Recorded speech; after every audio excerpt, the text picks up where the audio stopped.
Hello दोस्तों, good morning. मैं आज आपके सामने हिंदी अनिवार्य आरोह भाग 2 हरिवंश राय बच्चन की दिन जल्दी जल्दी ढलता है कविता लेकर आपके सामने हूँ। पाठ्यक्रम में हरिवंश राय बच्चन की 2 कविताएं आत्मपरिचय और दिन जल्दी जल्दी ढलता है सम्मिलित की गई है। हम आत्मपरिचय कविता का भावार्थ पढ़ चुके हैं। आज हम दिन जल्दी जल्दी ढलता है कविता की सप्रसंग व्याख्याएं करेंगे। दिन जल्दी जल्दी ढलता है यानी दिन है वो जल्दी जल्दी ढल रहा है। कहने का मतलब इस कविता की जो मूल संवेदना है कि जो समय है वो गतिशील रहता है। समय का जो चक्कर है वो निरंतर घूमता रहता है। वक्त किसी का इंतजार नहीं करता। इसलिए मनुष्य को भी समय की तरह निरंतर गतिशील रहना चाहिए। उसे निरंतर लक्ष्य प्राप्ति के लिए प्रयास करने चाहिए। जोश, उत्साह, उमंग, आत्मविश्वास के साथ कुछ कर गुजरने का जज्बा लेकर उसे मंजिल की ओर कदम बढ़ाने चाहिए। तभी मनुष्य को अपनी मंजिल मिल सकती है। यही इस कविता की मूल संवेदना है। मिलेगी मंजिल उनको परिंदों के फैले हुए पर बोलते हैं। मिलेगी मंजिल उनको परिंदों के फैले हुए पर बोलते हैं। अक्सर जो लोग खामोश रहते हैं जमाने में उनके हुनर बोलते हैं। हम इस कविता की शुरुआत करते हैं। हो जाए न पथ में रात कहीं, मंजिल भी तो है दूर नहीं। यही सोच दिन का पंथी भी जल्दी जल्दी चलता है, दिन जल्दी जल्दी ढलता है। हो जाए न पथ में रात कहीं, हो जाए न पथ में रात कहीं।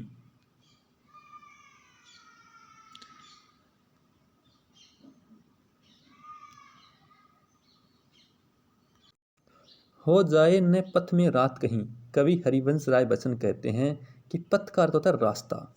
कि हो जाए न पथ में रात कहीं, कि कहीं पथ यानी रास्ता, कहीं रास्ते में ही रात न हो जाए। एक मुसाफिर है, वो अपनी मंजिल की ओर कदम बढ़ा रहा है और उसे ये लगता है कि कहीं रास्ते में ही रात न हो जाए। मंजिल भी तो है दूर नहीं, और उसकी मंजिल है वो भी अब ज़्यादा दूर नहीं है। वो अपने मंजिल के करीब पहुंचने ही वाला है। कहीं ऐसा न हो कि मंजिल तक पहुंचने से पहले ही रात हो जाए।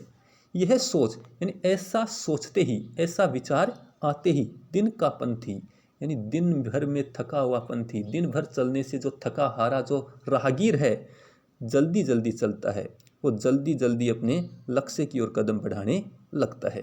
जब उसके मन में ये विचार आता है कि कहीं लक्ष्य तक पहुंचने से पहले, लक्ष्य यहाँ पर राहगीर का जो लक्ष्य है वह है प्रियतमा से मिलन, तो प्रियतमा से मिलने से पहले ही कहीं रात न हो जाए, क्योंकि अब उसका प्रियतमा से मिलन भी होने वाला है।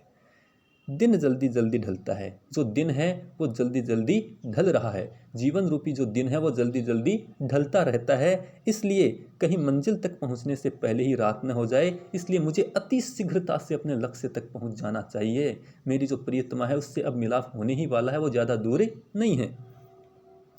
हो जाए न पथ में रात कहीं, मंजिल भी तो है अब दूर नहीं। यह सोच दिन का पंथी भी जल्दी जल्दी चलता है, दिन जल्दी जल्दी ढलता है।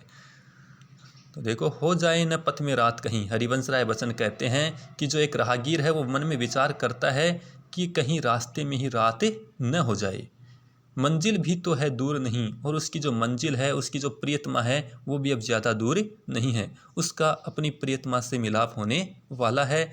यह सोच, ऐसा विचार जब उसके मन में आता है, दिन का पंथी तो दिन भर का जो थका हारा जो राहगीर है जल्दी जल्दी चलता है। वो जल्दी जल्दी अति शीघ्रता से अपने लक्ष्य की ओर कदम बढ़ाता है। दिन जल्दी जल्दी ढलता है, क्योंकि हमारा जो दिन, हमारा जो जीवन रूपी जो दिन है वो अति शीघ्रता से या जल्दी जल्दी ढल रहा है। यहाँ पर देखो, जो दिन का पंथी है, दिन का पंथी शब्द में रूपक अलंकार है, दिन रूपी पंथी। अगला जो पद्यांश है, बच्चे प्रत्याशा में होंगे, बच्चे प्रत्याशा में होंगे, नीड़ों से झांक रहे होंगे, नीड़ों से झांक रहे होंगे। ये ध्यान परों में चिड़िया के भरता कितनी चंचलता है, दिन जल्दी जल्दी ढलता है। अब यहाँ पर देखो, वात्सल्य रस है। एक जो चिड़िया है वो अपने बच्चों के लिए खाना लेने के लिए बाहर गई है, भोजन की व्यवस्था करने के लिए गई है। बच्चे प्रत्याशा में होंगे और उनके जो बच्चे हैं वो इस आशा में होंगे। बच्चे हैं तो चिड़िया के जो बच्चे हैं वो इस आशा में होंगे कि उनकी जो माँ है वो लौट कर आएगी, उनके लिए भोजन लेकर आएगी।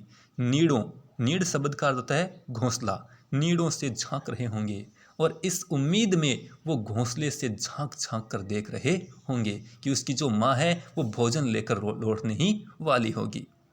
यह ध्यान परों में, यानी यह ध्यान आते ही, पर का अर्थ होता है पंख, यह ध्यान आते ही परों में चिड़िया के, यह ध्यान आते ही चिड़िया के पंखों में भरता कितनी चंचलता है, बहुत ज़्यादा चंचलता आ जाती है। जब उस चिड़िया को ये ध्यान आता है कि उनके जो बच्चे हैं वो उसकी प्रतीक्षा कर रहे हैं, घोंसलों से झांक झांक कर देख रहे हैं, ऐसा ध्यान आते ही चिड़िया के पंखों में और ज़्यादा चंचलता, और ज़्यादा तेज़ी आ जाती है। वो और तेज़ी से, और ज़्यादा जोश और उत्साह से उड़ान भरने लगती है। उसको ये जल्दी रहती है कि वो अति शीघ्रता से अपने बच्चों के पास पहुंच जाए। दिन जल्दी जल्दी ढलता है, क्योंकि जो दिन है वो जल्दी जल्दी ढल रहा है, इसलिए अंधेरा होने से पहले ही उसे अपने बच्चों के पास पहुँचे जाना है। जहाँ पर माँ और बच्चे के प्रेम की बात होती है वहाँ वात्सल्य रस होता है, और वात्सल्य रस जहाँ होगा वहाँ हमेशा ही माधुर्य काव्य गुण होता है। दूसरी बात, जो छंद है ये छंद मुक्त कविता है, छंदों से पूर्णतः मुक्त है।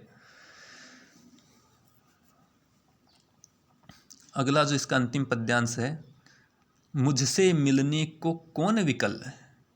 देखो पहला जो पद्यांश है उसमें एक राहगीर तेजी से अपने लक्ष्य की ओर कदम बढ़ाता है, क्योंकि उसे अपनी प्रियतमा से मिलना है, प्रियतमा से मिलने की उसको बेचैनी है, आतुरता है। एक माँ है जो चिड़िया है, वो इस उम्मीद में या ये जब उसके ध्यान आता है कि उसके बच्चे उसकी प्रतीक्षा कर रहे हैं, तो बच्चों से मिलने की आतुरता में तेज गति से अपने लक्ष्य की ओर बढ़ती है। लेकिन यहाँ पर हरिवंश राय बच्चन की हताशा और निराशा यहाँ पर अभिव्यक्त हुई है, क्योंकि हम पहले भी पढ़ चुके हैं, जो महाकवि हरिवंश राय बच्चन है वो यौवन अवस्था में अपनी प्रियतमा से बिछड़ जाते हैं, और यहाँ पर प्रियतमा से बिछड़ने का जो दर्द है वो यहाँ पर भी देखने को मिल रहा है कि मुझसे मिलने को कौन विकल, विकल का अर्थ होता है व्याकुल होना।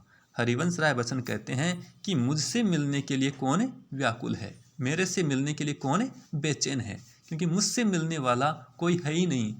मेरा तो जो जीवन है वो एकाकी जीवन है, मेरा तो अकेलापन है।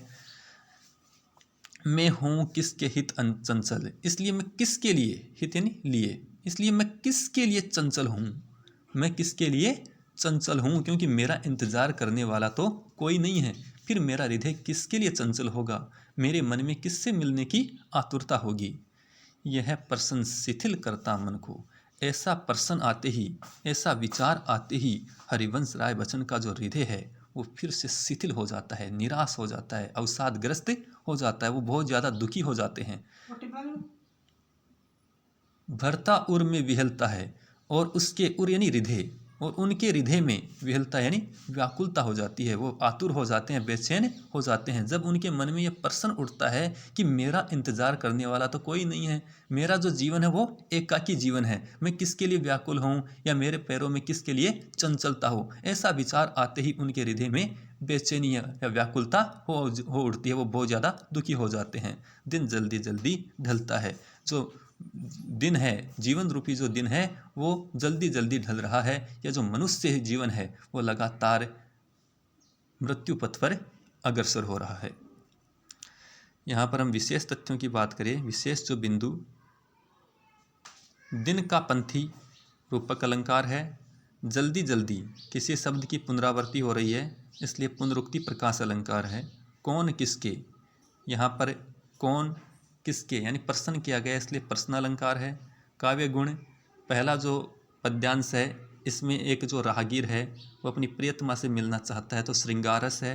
दूसरे में जो चिड़िया है वो अपने बच्चों से मिलना चाहती है, माँ और बेटे का जो प्रेम हो, माँ और बच्चों का प्रेम, तो वहाँ वात्सल्य रस होता है। और तीसरा जो पद्यांश है इसमें हरिवंश राय बच्चन का अपनी प्रियतमा से बिछड़ने का दर्द है तो वियोग श्रृंगार रस है। और जहाँ पर श्रृंगार वात्सल्य रस होता है वहाँ पर काव्य गुण होगा माधुर्य। छंदों से ये कविता मुक्त है।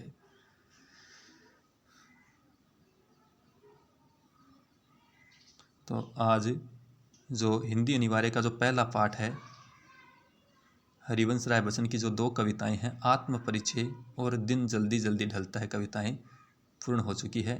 अब हम जो अगला पाठ है, आलोक धनवा की जो पतंग कविता है, बहुत ही सुंदर कविता है, वो लेकर बहुत जल्द आपके सामने मैं आऊँगा। धन्यवाद।